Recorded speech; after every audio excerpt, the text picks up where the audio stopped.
Bueno, y continuamos hablando de la misa, aprovechando la instrucción general del misal romano, y vamos a hablar un poquito ahora de la estructura de la misa.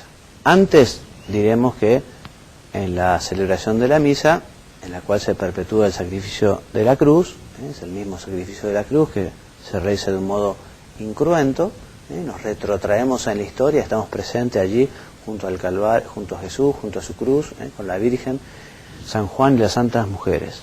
Entonces, en la celebración, Cristo está realmente presente, presente en la persona del ministro, presente en su palabra y presente y sustancialmente bajo las especies eucarísticas, en la Eucaristía, en la comunión, en el pan y en el vino.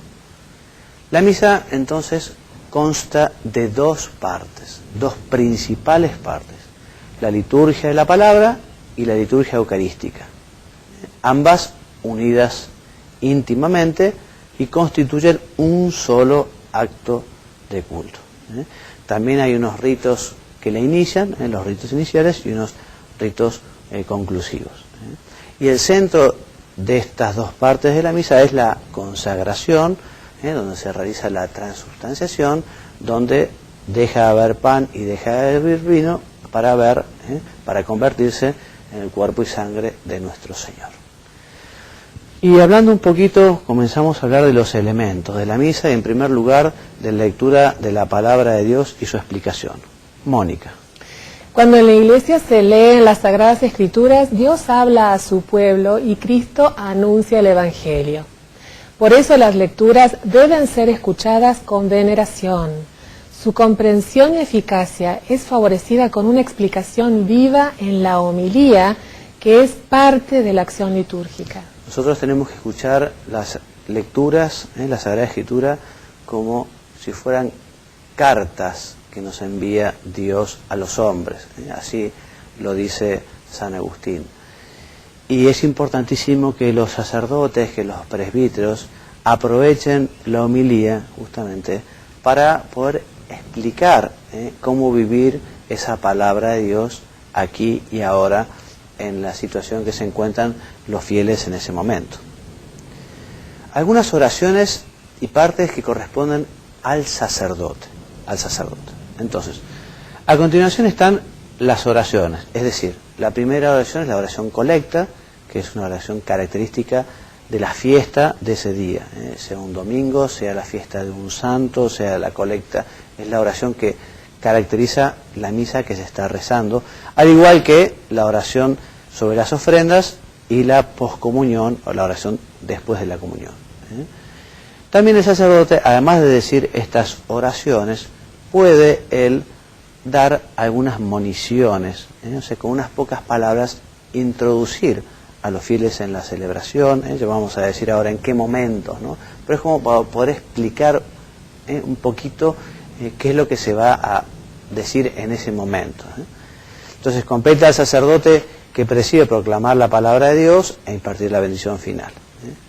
Entonces, les decía, está permitido introducir a los fieles con brevísimas palabras en la misa del día y después del saludo inicial. Ya ustedes lo recordarán, ¿no? Lo bueno de esto es que uno, lo que ya lo sabe, al verlo por escrito, lo recuerda, ¿no? ¿Cuántas veces uno asiste a misa y el sacerdote, después de hacer la Santa de la Cruz, después de haber leído la oración introductoria, hace una breve monición explicando qué misa se celebra ese día o qué santo se celebra ese día, ¿no? Entonces así prepara a las personas a participar de la misa. También lo puedo hacer antes del rito penitencial, en la liturgia de la palabra, antes de las lecturas, en la plegaria eucarística, antes del prefacio, pero nunca dentro de la plegaria eucarística. También lo podrá hacer el sacerdote al concluir toda la acción sagrada y antes de la despedida. Estas son las moniciones. ¿Cómo pronunciará el sacerdote estas oraciones? Bueno, las pronunciará en voz alta, con voz clara, para que todos puedan escuchar, para que todos puedan seguir la misa con atención. Para poder cumplir su ministerio con mayor atención y piedad, en secreto reza las oraciones que se proponen antes de la lectura del Evangelio, el Munda Cormeum, limpia Señor mi corazón, que reza el sacerdote antes del Evangelio, que este domingo, después de la celebración de la misa, cuando salí a saludar a las personas, vino un niñito con su mamá, y su mamá me dijo: padre, acá mi hijo tiene que hacerle una pregunta, y traía un papel. Es que le habían pedido en la catequesis justamente que preguntara a un sacerdote cuál era la oración que rezaba antes de leer el Evangelio. Entonces allí se la dije. Qué bonito. Entonces el sacerdote diría esta oración antes de la lectura del Evangelio, también en la preparación de las ofrendas y también antes y después de su comunión, antes de la comunión del sacerdote. Y así terminamos este bloque, todos los programas, vamos a hablar de la Santa Misa.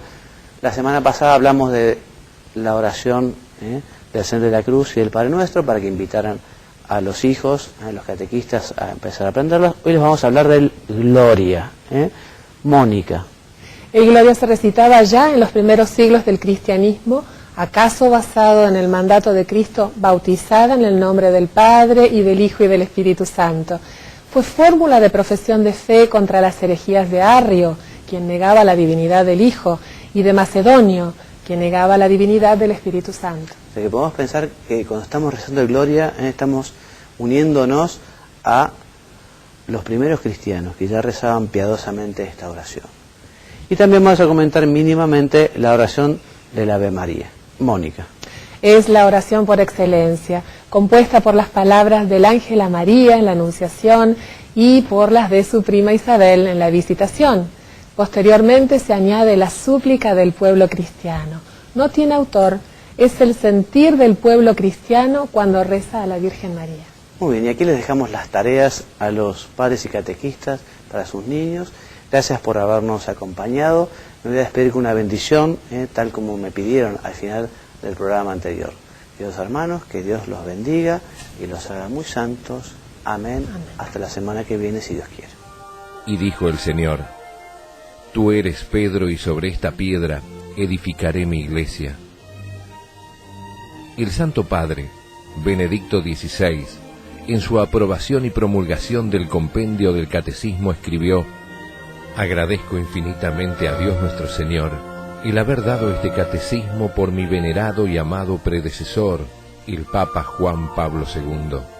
Estos, la Iglesia, el Papa y el Catecismo, son los fundamentos de esta catequesis de primera comunión.